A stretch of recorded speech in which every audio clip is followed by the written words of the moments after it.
दोस्तों, आज जो बात मैं आपको बताने जा रही हूँ वो शायद आपने पहले कभी इस तरह से नहीं सुनी होगी। आज हम बात करने वाले हैं भागवत मास कथा के अध्याय 23 की। और इस अध्याय में ऐसे रहस्य छुपे हैं जो आपकी जिंदगी को पूरी तरह बदल सकते हैं। जी हाँ, मैं जानती हूँ कि आप सोच रहे होंगे कि ये तो हर कोई कहता है, लेकिन दोस्तों, आज जो मैं बताऊंगी वो सिर्फ कथा नहीं है। ये एक ऐसा आध्यात्मिक सत्य है जिसे सुनकर आपके रोंगटे खड़े हो जाएंगे।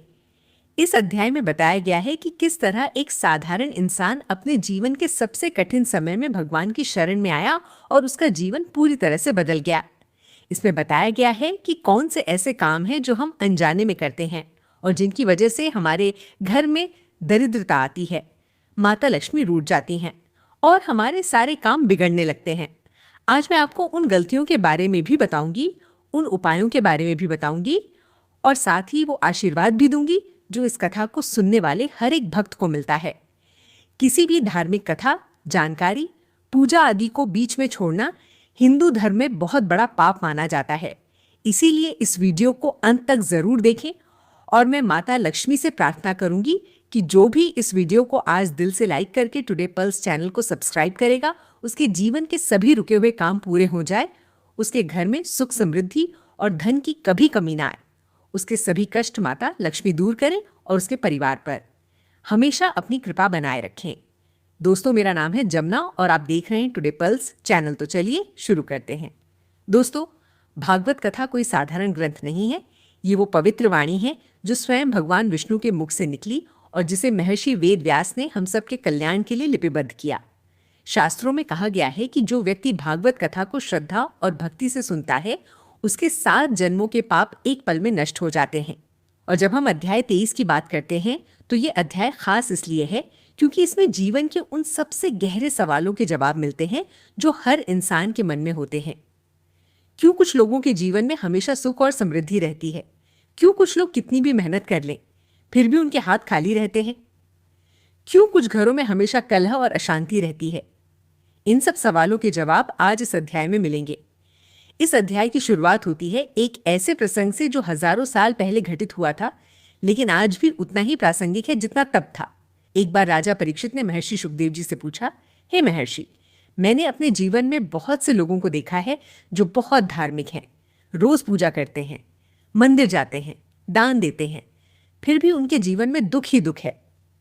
और कुछ ऐसे लोग भी हैं जो धर्म की परवाह नहीं करते, फिर भी उनके पास सब कुछ है। ये कैसी लीला है प्रभु की? महर्षि सुखदेव ने मुस्कुराते हुए कहा, राजन, तुमने बहुत गहरा प्रश्न पूछा है। इसका उत्तर उतना सरल नहीं है जितना लगता है। सुनो, मैं तुम्हें एक कथा सुनाता हूं और यहीं से शुरू होती है वो कथा जो हमारे जीवन का आईना है। एक नगर में एक व्यापारी रहता था जिसका नाम था धनपत। धनपत बहुत मेहनती था, ईमानदार था और उसके व्यापार में भी अच्छी आमदनी थी। लेकिन एक दिन अचानक सब कुछ बदल गया। उसका व्यापार डूबने लगा, घर में बीमारियां आने लगी, रिश्तों में कड़वाहट आने लगी। धनपत समझ नहीं पा रहा था कि आखिर हो क्या रहा है। उसने पंडितों से पूछा, ज्योतिषियों के पास गया, हर तरह के उपाय किए, लेकिन कुछ भी काम नहीं आया। एक रात की बात है, रात के लगभग 2:20 हो रहे थे। धनपत अपने कमरे में अकेला बैठा था और उसकी आंखों में आंसू थे। उसने हाथ जोड़कर भगवान से कहा, प्रभु, मुझे नहीं पता मैंने क्या गलती की है, मुझे नहीं पता मेरे किस कर्म का ये फल मिल रहा है, लेकिन मैं तुम्हारे सामने हूं। अब तुम ही बताओ मुझे क्या करना चाहिए। और उस रात धनपत को एक स्वप्न आया। स्वप्न में एक तेजस्वी साधु आए और उन्होंने कहा, धनपत, तुम्हारी परेशानी का कारण तुम्हारी अज्ञानता है। तुम पूजा तो करते हो, लेकिन वो पूजा सच्चे मन से नहीं होती। तुम दान तो देते हो, लेकिन उसमें अहंकार होता है। तुम मंदिर तो जाते हो, लेकिन मन कहीं और होता है। और सबसे बड़ी बात, तुम्हारे घर में कुछ ऐसी गलतियां हो रही हैं जिनकी वजह से माता लक्ष्मी तुम्हारे घर से रूठ गई हैं। धनपत की नींद खुल गई। उसका दिल जोर जोर से धड़क रहा था। वो समझ गया कि ये कोई साधारण स्वप्न नहीं था, ये भगवान का संदेश था। और दोस्तों, यही संदेश आज इस कथा के माध्यम से हम सबको मिल रहा है। अब मैं आपको बताती हूँ कि वो कौन सी गलतियां हैं जो धनपत कर रहा था और जो शायद हम में से बहुत से लोग भी करते हैं। पहली और सबसे बड़ी गलती थी घर की सफाई के बारे में। शास्त्रों में कहा गया है कि जिस घर में गंदगी होती है, जहां सूर्यास्त के बाद झाड़ू नहीं लगाई जाती, जहां रसोई अशुद्ध रहती है, उस घर में माता लक्ष्मी का वास नहीं होता। धनपत के घर में यही हो रहा था। उसकी पत्नी सूर्यास्त के बाद भी झाड़ू लगाती थी, टूटे फूटे बर्तन रखे जाते थे और रसोई में खाना खाकर बर्तन रात भर वैसे ही पड़े रहते थे। ये सब माता लक्ष्मी को अप्रिय है। दोस्तों, अगर आप भी चाहते हैं कि आपके घर में माता लक्ष्मी की कृपा बनी रहे, तो इन बातों का ध्यान रखें। सूर्यास्त के बाद कभी भी झाड़ू मत लगाइए। रसोई को हमेशा साफ रखिए और खाना खाने के बाद बर्तन तुरंत साफ कीजिए। टूटे हुए बर्तन, आईने या कोई भी टूटी हुई चीज घर में मत रखिए, क्योंकि ये नकारात्मक ऊर्जा को आकर्षित करती है। और हाँ, घर का मुख्य दरवाजा हमेशा साफ और सजा हुआ होना चाहिए, क्योंकि माता लक्ष्मी उसी दरवाजे से घर में प्रवेश करती हैं। दूसरी गलती जो धनपत कर रहा था वो थी पूजा के तरीके में। दोस्तों, पूजा करना बहुत अच्छी बात है, लेकिन अगर पूजा सही तरीके से नहीं की जाए तो वो फलदायी नहीं होती। भागवत अध्याय 23 में महर्षि शुकदेव बताते हैं कि पूजा में 3 चीजें सबसे जरूरी हैं: श्रद्धा, विश्वास और एकाग्रता। अगर इनमें से कोई एक भी कम है तो पूजा का पूरा फल नहीं मिलता। धनपत पूजा तो करता था, लेकिन उसका मन भटकता रहता था। वो सोचता रहता था कि दुकान पर क्या हो रहा होगा, व्यापार में क्या करना है, घर में क्या समस्या है। इस तरह की अशांत मन से की गई पूजा से ज्यादा फायदा नहीं होता। शास्त्रों में कहा गया है कि पूजा का सबसे उत्तम समय है ब्रह्म मुहूर्त, यानी सुबह के 4 बजे से लेकर 6 बजे के बीच का समय। इस समय वातावरण में सकारात्मक ऊर्जा बहुत अधिक होती है और मन भी शांत होता है। अगर आप इस समय उठकर स्नान करके शुद्ध मन से भगवान का ध्यान करें तो उसका फल 1000 गुना अधिक होता है। और अगर आप सुबह के 5:10 पर उठकर पूजा करना शुरू करें तो मान लीजिए कि आपने भगवान को अपने हृदय में बुला लिया। दोस्तों, अब तक आप सुन रहे थे और मुझे यकीन है कि आपके मन में ये कथा गहरी उतर रही है। मैं माता लक्ष्मी से दिल की गहराइयों से प्रार्थना करती हूँ कि जो भी आज इस कथा को सच्चे मन से सुन रहा है और जिसने इस वीडियो को लाइक किया है, जिसने टुडे पल्स चैनल को सब्सक्राइब किया है, माता लक्ष्मी उनके घर में अपनी कृपा की वर्षा करे। आप अगर अभी तक सब्सक्राइब नहीं किए हैं तो अभी करें, क्योंकि इस चैनल से जुड़ना केवल एक बटन दबाना नहीं है, ये एक आध्यात्मिक संकल्प है। ये एक पवित्र भावना है जो आपको इन कथाओं से जोड़े रखती है और आपके जीवन में सकारात्मक ऊर्जा का प्रवाह बनाए रखती है। अब आगे बढ़ते हैं। महर्षि शुकदेव ने राजा परीक्षित को बताया कि तीसरी सबसे बड़ी गलती जो इंसान करते हैं वो है वाणी की अशुद्धता। दोस्तों, हमारी भाषा में बहुत शक्ति होती है। जो शब्द हम बोलते हैं वो सिर्फ शब्द नहीं होते, वो ऊर्जा होते हैं जो वातावरण में फैल जाते हैं और हमारे जीवन को प्रभावित करते हैं। जो लोग घर में हमेशा झगड़ते हैं, कड़वी बातें करते हैं, दूसरों की बुराई करते हैं, अपशब्द बोलते हैं, उनके घर में नकारात्मक ऊर्जा भर जाती है और माता लक्ष्मी ऐसे घरों में नहीं रहती। भागवत में एक बहुत सुंदर श्लोक है जिसका अर्थ है कि जो व्यक्ति मधुर वाणी बोलता है, जो सबके साथ प्रेम और सम्मान से बात करता है, जो किसी को आहत नहीं करता, उसके घर में स्वयं सरस्वती और लक्ष्मी का निवास होता है। तो दोस्तों, अगर आप चाहते हैं कि आपके जीवन में सुख और समृद्धि आए तो सबसे पहले अपनी वाणी को शुद्ध कीजिए। जो बात मन को चोट पहुंचाए वो मत बोलिए, जो बात सुनकर किसी का दिल टूटे वो मत बोलिए, और घर में कभी भी नकारात्मक बातें मत कीजिए। धनपत को जब ये सब समझ आया तो उसने एक और बात पूछी उस साधु से जो उसके स्वप्न में आए थे। उसने पूछा, महाराज, मैं समझ गया कि मेरी गलतियां कहाँ हैं, लेकिन अब मुझे क्या करना चाहिए? कोई ऐसा उपाय बताइए जिससे मेरी सारी परेशानियां दूर हों। और उस साधु ने जो उत्तर दिया वो इस अध्याय का सबसे महत्वपूर्ण हिस्सा है। साधु ने कहा, धनपत, सबसे पहले प्रत्येक शुक्रवार को माता लक्ष्मी का व्रत रखो। इस दिन सूर्योदय से पहले उठकर स्नान करो, घर की सफाई करो और माता लक्ष्मी की पूजा करो। पूजा में कमल के फूल, गुलाब और पीले रंग के फूल चढ़ाओ। माता को खीर का भोग लगाओ और घी का दीपक जलाओ। इसके बाद लक्ष्मी स्तोत्र का पाठ करो और माता से क्षमा मांगो अपनी सभी जाने अनजाने गलतियों के लिए। दोस्तों, ये उपाय बहुत सरल है लेकिन इसका फल बहुत गहरा होता है। लेकिन इसके साथ साथ साधु ने कुछ और भी बताया जो आपको जरूर सुनना चाहिए। उन्होंने कहा, धनपत, व्रत और पूजा के साथ साथ तुम्हें कुछ सावधानियां भी बरतनी होंगी। पहली सावधानी, शुक्रवार के दिन कभी भी घर में झाड़ू मत लगाओ। ये माता लक्ष्मी का दिन है और इस दिन झाड़ू लगाने से माता रूठ जाती हैं। दूसरी सावधानी, इस दिन किसी को भी उधार मत दो और किसी से भी उधार मत लो। तीसरी सावधानी, इस दिन नमक का सेवन कम करो और साथ ही किसी गरीब या जरूरतमंद को कुछ दान जरूर करो, चाहे वो कितना भी छोटा क्यों ना हो। चौथी सावधानी, इस दिन घर के सभी सदस्य मिलकर माता लक्ष्मी का स्मरण करें और परिवार में प्रेम और एकता बनाए रखें। धनपत ने ये सब ध्यान से सुना और जब उसकी नींद टूटी तो उसका मन एकदम शांत था। उसने महसूस किया कि उसके भीतर से एक अजीब सा बोझ उठ गया है और उस सुबह से उसने अपना जीवन बदलना शुरू किया। दोस्तों, अब मैं आपको एक और बहुत महत्वपूर्ण बात बताती हूँ जो इस अध्याय में विस्तार से बताई गई है। यह है घर में वास्तु दोष की बात।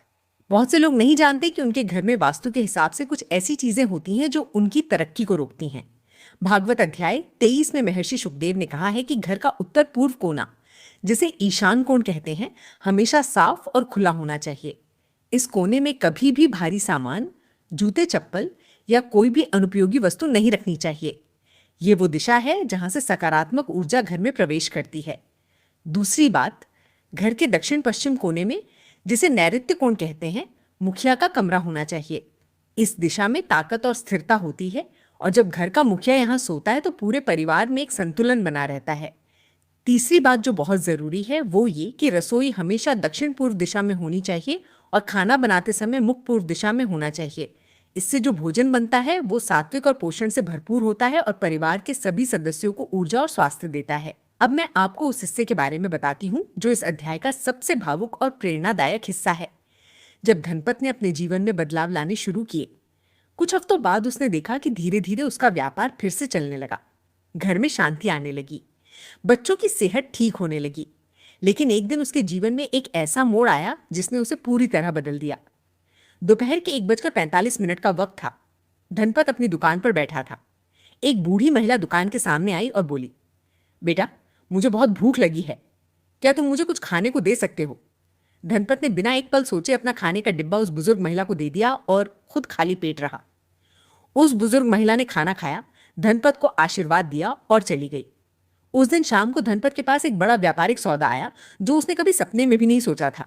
और उस रात उसे एहसास हुआ कि वो बूढ़ी महिला कोई और नहीं, स्वयं माता लक्ष्मी थी जो उसकी परीक्षा लेने आई थी। दोस्तों, ये कथा हमें एक बहुत गहरा संदेश देती है। माता लक्ष्मी सिर्फ पूजा से नहीं आती, वो आती हैं जब हमारा मन शुद्ध होता है, जब हमारे कर्म नेक होते हैं, जब हम दूसरों की मदद करते हैं बिना किसी स्वार्थ के। और भागवत कथा का यही सार है। अब मैं आपको इस अध्याय के कुछ और महत्वपूर्ण पहलुओं के बारे में बताती हूँ।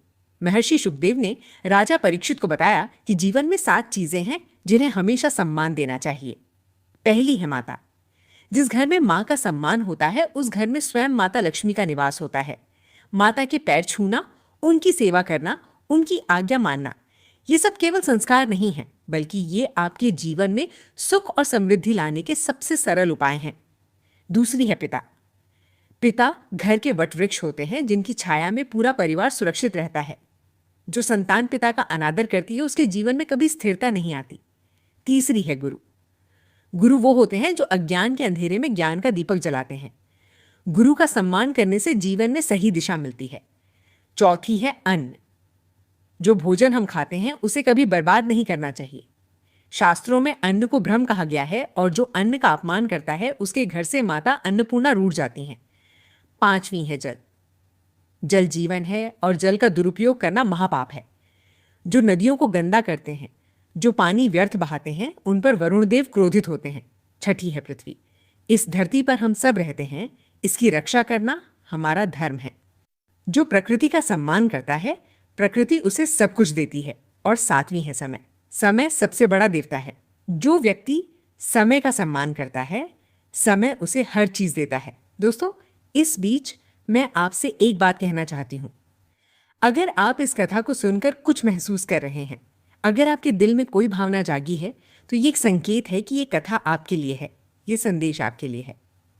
और दोस्तों, जो लोग सच्चे मन से इस वीडियो को लाइक करते हैं और हमारे टुडे पल्स चैनल को सब्सक्राइब करते हैं, मैं विश्वास के साथ कहती हूँ कि माता लक्ष्मी और भगवान उन पर अपनी कृपा बनाए रखते हैं। ये मेरी प्रार्थना है, ये मेरा विश्वास है, और जो विश्वास के साथ किया जाता है वो कभी व्यर्थ नहीं जाता। अब इस अध्याय का एक और बहुत महत्वपूर्ण हिस्सा आता है जिसमें महर्षि शुकदेव ने उन गलतियों के बारे में बताया जो हम अनजाने में करते हैं और जिनके कारण हमारे जीवन में परेशानियां आती हैं। ये गलतियां इतनी सूक्ष्म हैं कि हम इन पर ध्यान ही नहीं देते, लेकिन इनका प्रभाव बहुत गहरा होता है। पहली गलती है रात को सोते समय किसी के बारे में बुरा सोचना। दोस्तों, रात का समय बहुत संवेदनशील होता है। जब हम सोते हैं तो हमारा अवचेतन मन बहुत अधिक सक्रिय होता है और जो विचार हम सोते समय अपने मन में रखते हैं वो हमारे अवचेतन में गहरे उतर जाते हैं। अगर हम रात को किसी के बारे में बुरा सोचते हैं तो वो नकारात्मकता हमारे भीतर ही घर कर लेती है और हमें नुकसान पहुंचाती है। इसीलिए सोने से पहले हमेशा सबके लिए अच्छा सोचें, क्षमा करें और मन को शांत करके भगवान का ध्यान करें। दूसरी गलती है खाना खाते समय टीवी देखना या फोन चलाना। शास्त्रों में भोजन को यज्ञ कहा गया है। जब हम खाना खाते हैं तो हम भगवान को भोग लगा रहे होते हैं और उनका प्रसाद ग्रहण कर रहे होते हैं। इस पवित्र क्रिया में अगर हमारा ध्यान इधर उधर हो तो भोजन का पूरा लाभ नहीं मिलता। इसीलिए खाना खाते समय मन को शांत रखें, चुपचाप खाएं और भगवान का धन्यवाद करें कि उन्होंने आपको ये भोजन दिया। तीसरी गलती जो बहुत लोग करते हैं वो है घर में झूठ बोलना। जहाँ झूठ होता है वहाँ भगवान नहीं होते। सत्य ही ईश्वर है और जो घर सत्य पर चलता है उस घर में हमेशा सुख और समृद्धि रहती है। झूठ एक ऐसा जहर है जो धीरे धीरे रिश्तों को खोखला कर देता है और जब रिश्ते टूटते हैं तो घर की नींव हिल जाती है। चौथी गलती है मंदिर जाकर वहां भी मोबाइल फोन चलाना, बातें करना या ध्यान न देना। मंदिर एक ऐसी जगह है जहाँ की ऊर्जा बहुत पवित्र होती है। जब आप मंदिर जाएं तो पूरे मन से जाएं। फोन बाहर छोड़ दें। चप्पल उतारने के साथ अपनी सारी चिंताएं भी बाहर छोड़ दें और भगवान के सामने बस बच्चे की तरह खड़े हो जाएं। पांचवी गलती है गुरु या बड़ों की बात न मानना। आज के समय में बहुत से युवा लोग ये सोचते हैं कि वो सब कुछ जानते हैं और बड़ों की बात पुरानी है। लेकिन दोस्तों, अनुभव की कोई उम्र नहीं होती और जो लोग बड़ों की बात मानते हैं उनके जीवन में गलतियां कम होती हैं और तरक्की जल्दी होती है। अब मैं आपको इस अध्याय का वो हिस्सा बताती हूँ जो विशेष रूप से उन लोगों के लिए है जो अपने जीवन में किसी बड़ी परेशानी से गुजर रहे हैं। अगर आप अभी किसी कठिन दौर से गुजर रहे हैं, अगर आपके घर में किसी बात की तकलीफ है, अगर आपकी कोई मनोकामना है जो पूरी नहीं हो रही, तो ये उपाय आपके लिए हैं। महर्षि शुकदेव ने कहा है कि जब जीवन में कोई बड़ी मुसीबत आए तो सबसे पहले हनुमान जी का स्मरण करें। हनुमान जी संकट मोचन है और वो अपने भक्तों की हर मुसीबत में मदद करते हैं। प्रत्येक मंगलवार और शनिवार को हनुमान चालीसा का पाठ करें और हनुमान जी को लाल फूल और सिंदूर चढ़ाएं। इससे हर तरह का कष्ट दूर होता है। दूसरा उपाय है कि जब भी मन अशांत हो या कोई बड़ा निर्णय लेना हो तो एकांत में बैठकर गहरी सांस लें और मन ही मन भगवान का नाम जपें। इससे मन शांत होता है और सही निर्णय लेने की शक्ति मिलती है। तीसरा उपाय है कि घर में नियमित रूप से गाय के दूध से बना शुद्ध घी का दीपक जलाएं। घी का दीपक नकारात्मक ऊर्जा को नष्ट करता है और घर में सकारात्मक ऊर्जा का प्रवाह बनाता है। चौथा उपाय है कि हर सुबह उठकर सूर्य को जल चढ़ाएं। सूर्य देव ऊर्जा और जीवन के प्रतीक हैं और जो व्यक्ति प्रतिदिन सूर्य को जल चढ़ाता है उसके जीवन में ऊर्जा, स्वास्थ्य और सफलता बनी रहती है। और पांचवा उपाय है कि हर गुरुवार को पीपल के पेड़ पर जल चढ़ाएं और दीपक जलाएं। पीपल का वृक्ष भगवान विष्णु का प्रिय है और इसकी पूजा से जीवन में हर प्रकार की बाधाएं दूर होती हैं। दोस्तों, मैं जानती हूं कि आप इस कथा को सुनकर बहुत कुछ महसूस कर रहे होंगे और मैं ये भी जानती हूँ कि जो लोग सच्चे मन से इस पवित्र ज्ञान को ग्रहण करते हैं उनके जीवन में बदलाव जरूर आता है। और मैं आपसे एक बात कहना चाहती हूँ, अगर आपने अभी तक हमारा चैनल सब्सक्राइब नहीं किया है तो आज ही कीजिए। ये सिर्फ एक सब्सक्रिप्शन नहीं है, ये एक संकल्प है कि आप इस पवित्र ज्ञान से हमेशा जुड़े रहेंगे। और जब आप इस पवित्र ज्ञान से जुड़े रहेंगे तो माता लक्ष्मी और भगवान की कृपा भी आप पर बनी रहेगी। अब मैं आपको इस अध्याय की सबसे मार्मिक कथा सुनाती हूँ। ये कथा है एक ऐसी महिला की जिसका नाम था सुमित्रा। सुमित्रा एक गरीब परिवार में पैदा हुई थी। बचपन से ही उसने गरीबी देखी थी, लेकिन उसके मन में हमेशा एक विश्वास था कि एक दिन सब ठीक हो जाएगा। उसकी माँ बहुत धार्मिक थी और उन्होंने सुमित्रा को सिखाया था कि चाहे कुछ भी हो, भगवान पर विश्वास मत छोड़ना। सुमित्रा की शादी हुई तो वो भी एक सामान्य परिवार में गई। उसका पति नेकदिल था, लेकिन उतना कमाता नहीं था। घर में हमेशा पैसों की तंगी रहती थी। बच्चे थे, जिम्मेदारियां थीं, लेकिन आमदनी बहुत कम थी। कई बार ऐसा होता था कि सुमित्रा को खुद भूखा रहना पड़ता था ताकि बच्चे खाना खा सकें। लेकिन वो कभी नहीं रोई, कभी भगवान को दोष नहीं दिया। एक दिन सुमित्रा मंदिर गई और माता लक्ष्मी के सामने बैठकर बोली, माता, मैं आपसे कुछ नहीं मांगती, बस इतना चाहती हूँ कि मेरे बच्चे ठीक रहें, मेरे घर में शांति रहे, बाकी जो आपकी मर्जी। और दोस्तों, कहते हैं कि उस दिन के बाद से सुमित्रा के जीवन में एक के बाद एक चमत्कार होने लगे। उसके पति को एक अच्छी नौकरी मिली, बच्चे पढ़ लिख कर आगे बढ़े और धीरे धीरे उनका जीवन बदल गया। जब किसी ने सुमित्रा से पूछा कि तुम्हारे जीवन में इतना बदलाव कैसे आया, तो सुमित्रा ने मुस्कुराते हुए कहा, मैंने कभी भी भगवान से ज़्यादा नहीं मांगा। मैंने बस उनके सामने अपना दिल रखा और उन पर भरोसा किया, और भगवान ने मुझे उससे कहीं ज़्यादा दिया जो मैंने मांगा था। दोस्तों, ये कथा हमें सिखाती है कि जब हम निस्वार्थ भाव से भगवान के सामने जाते हैं, जब हम अपने दिल को साफ करके उनसे जुड़ते हैं, तो भगवान हमारी पुकार ज़रूर सुनते हैं। और भागवत कथा का यही सार है, यही उद्देश्य है, यही संदेश है। अब मैं आपको इस अध्याय के कुछ विशेष श्लोकों और उनके अर्थ के बारे में बताती हूँ। भागवत के इस अध्याय में एक बहुत सुंदर श्लोक है जिसका भाव है कि जो व्यक्ति प्रतिदिन भगवान का नाम लेता है, जो हर परिस्थिति में उन पर विश्वास रखता है, जो अपने कर्म पूरी श्रद्धा और ईमानदारी से करता है, भगवान उसका हाथ कभी नहीं छोड़ते। और ये बात इतनी सच है, इतनी गहरी है कि जो लोग इसे अपने जीवन में उतार लेते हैं, उनका जीवन सच में बदल जाता है। महर्षि शुकदेव ने एक और बात राजा परीक्षित को बताई जो बहुत महत्वपूर्ण है। उन्होंने कहा कि हमारे जीवन में जो भी परेशानियां आती हैं वो कोई सज़ा नहीं, वो परीक्षाएं हैं। और जो इन परीक्षाओं में घबराकर भागता नहीं, जो डटा रहता है, जो भगवान पर भरोसा रखता है, वो हर परीक्षा पास करता है और हर बार पहले से मजबूत होकर निकलता है। दोस्तों, अगर आप आज किसी कठिनाई में हैं, अगर आपको लग रहा है कि सब कुछ बर्बाद हो गया है, अगर आपके आंसू रुकते नहीं, तो मैं आपसे कहना चाहती हूँ, हार मत मानिए। भगवान आपको देख रहे हैं, वो जानते हैं आप क्या झेल रहे हैं, और जो आप झेल रहे हैं वो आपकी क्षमता से बड़ा नहीं है। इसीलिए भगवान ने आपको ही चुना इस परीक्षा के लिए। इस कथा में एक और बहुत महत्वपूर्ण बात बताई गई है, जो है दान का महत्व। शास्त्रों में कहा गया है कि दान देने से कभी गरीबी नहीं आती। जो व्यक्ति अपनी आमदनी का 10वां हिस्सा दान करता है, उसके पास हमेशा पर्याप्त होता है।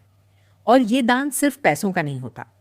आप अपना समय दे सकते हैं, अपना ज्ञान दे सकते हैं, अपनी ऊर्जा दे सकते हैं। जो भी आपके पास है उसमें से थोड़ा दूसरों के लिए निकालने की आदत डालिए और देखिए कैसे भगवान आपको वापस लौटाते हैं। दोस्तों, अब मैं आपको उन विशेष मंत्रों के बारे में बताती हूँ जो इस अध्याय में विशेष रूप से उल्लेखित हैं और जिन्हें नियमित रूप से जपने से जीवन में सकारात्मक बदलाव आता है। पहला मंत्र है श्री ह्रीं श्री कमले कमलाले प्रसीद प्रसीद के श्री ह्रीं श्री महालक्ष्मी नमः। ये माता लक्ष्मी का बीज मंत्र है और इसे प्रतिदिन 108 बार जपने से घर में धन और समृद्धि आती है। दूसरा मंत्र है च नमो भगवते वासुदेवाय। ये भगवान विष्णु का मूल मंत्र है और इसे जपने से जीवन में शांति, स्थिरता और सफलता आती है। तीसरा मंत्र है चौगंग गणपते नमः। किसी भी काम की शुरुआत से पहले गणेश जी का ये मंत्र जपने से काम में बाधाएं नहीं आती और सफलता मिलती है। अब इस कथा के एक और बहुत गहरे पहलू की बात करती हूँ। महर्षि शुकदेव ने राजा परीक्षित को समझाया कि हमारे जीवन में जो कुछ भी होता है वो हमारे कर्मों का फल है, लेकिन ये भी सच है कि कर्म बदले जा सकते हैं। अगर हम अपने कर्मों में सुधार लाएं, अगर हम अपनी सोच और अपने व्यवहार में बदलाव लाएं, तो हमारा भाग्य भी बदल सकता है। कर्म को बदलने का सबसे सरल तरीका है सत्कर्म। जो लोग दूसरों की मदद करते हैं, जो लोग प्रेम से रहते हैं, जो लोग ईमानदारी से काम करते हैं, उनके पुराने कर्मों का बोझ धीरे धीरे कम होता है और जीवन में सुख बढ़ता है। और इसके विपरीत जो लोग दूसरों को दुख देते हैं, जो लोग बेईमानी करते हैं, जो लोग नकारात्मकता फैलाते हैं, उनका जीवन कभी सुखी नहीं हो सकता, चाहे उनके पास कितनी भी दौलत हो। दोस्तों, इस बीच एक और बात कहना चाहती हूँ। जो लोग इस चैनल से जुड़े हैं और नियमित रूप से ये कथाएं सुनते हैं, उन्होंने मुझे बताया है कि उनके जीवन में सच में बदलाव आया है। किसी की नौकरी लगी, किसी के घर में शांति आई, किसी की बीमारी ठीक हुई। और ये कोई संयोग नहीं है, ये उस पवित्र ऊर्जा का असर है जो इन कथाओं में होती है। इसीलिए मैं आपसे हाथ जोड़कर निवेदन करती हूँ कि इस चैनल से जुड़े रहें, इन कथाओं को सुनते रहें और अपने जीवन में भगवान को जगह देते रहें। अब मैं आपको इस अध्याय का सबसे महत्वपूर्ण संदेश बताती हूँ, वो संदेश जो महर्षि शुकदेव ने कथा के अंत में राजा परीक्षित को दिया था। उन्होंने कहा था, राजन, जीवन का सबसे बड़ा सत्य यही है कि इस संसार में जो कुछ भी है वो नश्वर है, वो एक दिन खत्म हो जाएगा। लेकिन जो अविनाशी है, जो कभी खत्म नहीं होता, वो है आत्मा और वो है परमात्मा से उसका संबंध। इसीलिए जो व्यक्ति इस नश्वर संसार की चीज़ों में उलझा रहता है और परमात्मा को भूल जाता है, वो कभी सुखी नहीं हो सकता। और जो व्यक्ति हर परिस्थिति में परमात्मा को याद रखता है, हर काम में उसे देखता है, हर रिश्ते में उसे खोजता है, वो इसी जीवन में मुक्ति का अनुभव कर सकता है। दोस्तों, ये बात आज के ज़माने में और भी ज़्यादा ज़रूरी है। आज हम सब इतने व्यस्त हैं, इतनी भागदौड़ में हैं कि भगवान के लिए समय ही नहीं है। सुबह उठते हैं तो फ़ोन देखते हैं, रात को सोते हैं तो फ़ोन देखते हैं। लेकिन जो चीज़ सबसे ज़रूरी है वो है मन की शांति, और वो शांति केवल भगवान के नाम से आती है। इसीलिए आज से एक छोटा सा संकल्प लीजिए। हर सुबह उठकर 5 मिनट भगवान का नाम लीजिए। चाहे आप कोई भी मंत्र जपें, चाहे आप सिर्फ राम राम या हरिओम बोलें, लेकिन 5 मिनट भगवान को दीजिए और देखिए कि धीरे धीरे आपका जीवन कैसे बदलता है। और दोस्तों, जैसे हम रोज भगवान का नाम लेते हैं, वैसे ही इन पवित्र कथाओं का नियमित श्रवण भी जीवन को बदलता है। इसीलिए हमारे चैनल पर जो भी कथाएं और ज्ञान की बातें आती हैं, उन्हें ध्यान से सुनिए और अपने जीवन में उतारिए। और जो आप आज तक सब्सक्राइब नहीं कर पाए हैं, अभी सब्सक्राइब करें ताकि हर नई कथा आप तक पहुंच सके। ये आपका अधिकार है इस ज्ञान को पाने का, और हमारा फर्ज है ये ज्ञान आप तक पहुंचाना। अब इस कथा के एक और बहुत रोचक और महत्वपूर्ण हिस्से पर आती हूँ। इस अध्याय में एक ऐसे प्रसंग का वर्णन है जो बताता है कि भगवान कैसे अपने भक्तों की परीक्षा लेते हैं। एक बार एक राजा था जो बहुत धार्मिक था। उसने अपने राज्य में एक बहुत बड़ा यज्ञ करवाया और उसमें सभी साधु संतों, गरीबों और जरूरतमंदों को आमंत्रित किया। यज्ञ के दिन राजा ने देखा कि एक वृद्ध भिखारी आया और भोजन मांगने लगा, लेकिन भोजन की व्यवस्था करने वाले सेवकों ने उसे ये कहकर भगा दिया कि तुम्हारे लिए यहाँ जगह नहीं है। जब राजा को इस बात का पता चला तो वो तुरंत उस वृद्ध के पास गया, उसके पैर छुए और उसे सम्मान के साथ भोजन कराया। उस रात राजा को स्वप्न आया जिसमें भगवान विष्णु प्रकट हुए और बोले, राजन, वो वृद्ध भिखारी कोई और नहीं, मैं ही था। मैं देखना चाहता था कि तुम सच में धार्मिक हो या केवल दिखावे के लिए धर्म करते हो। तुमने मुझे पहचाना और सम्मान दिया, इसीलिए आज से तुम्हारे राज्य में हमेशा सुख और समृद्धि रहेगी। दोस्तों, ये कथा हमें एक बहुत बड़ा सबक देती है। भगवान कहीं भी हो सकते हैं, किसी भी रूप में हो सकते हैं। जो भिखारी सड़क पर बैठा है, जो बुजुर्ग बस में खड़ा है, जो बच्चा भूखा है, उनमें भगवान का अंश है। जब हम उनकी मदद करते हैं, हम सच में भगवान की पूजा करते हैं। अब मैं आपको कुछ विशेष सावधानियों के बारे में बताती हूँ जो इस अध्याय में विशेष रूप से उल्लेखित हैं। पहली सावधानी, कभी भी किसी को खाली हाथ मत लौटाइए। अगर कोई आपके दरवाजे पर आता है तो चाहे थोड़ा ही सही, लेकिन कुछ न कुछ दीजिए। दूसरी सावधानी, कभी भी किसी के घर में पानी मांगने पर मत करिए। जलदान सबसे बड़ा दान माना जाता है। तीसरी सावधानी, कभी भी किसी गाय को भूखा मत जाने दीजिए। गाय में 33 करोड़ देवताओं का वास माना जाता है और गाय की सेवा से असाध्य कष्ट भी दूर होते हैं। चौथी सावधानी, अपने घर के आसपास के किसी भी पेड़ को बिना कारण मत काटिए। पेड़ प्राणवायु देते हैं और प्रकृति का विनाश हमारे अपने जीवन का विनाश है। पांचवी सावधानी, कभी भी किसी के दुख में खुश मत होइए और कभी किसी के सुख से जलिए मत। जो दूसरों के दुख में खुश होता है, उसे खुद बहुत बड़ा दुख सहना पड़ता है, और जो दूसरों की तरक्की से जलता है, वो अपनी खुद की तरक्की रोक लेता है। दोस्तों, इस कथा में एक और बहुत महत्वपूर्ण बात है जो मैं आपको बताना चाहती हूँ। यह है नकारात्मक लोगों से दूरी बनाने की बात। शास्त्रों में कहा गया है कि जिस तरह एक सड़ा हुआ फल पूरी टोकरी को खराब कर देता है, उसी तरह एक नकारात्मक व्यक्ति पूरे परिवार या समूह को प्रभावित कर सकता है।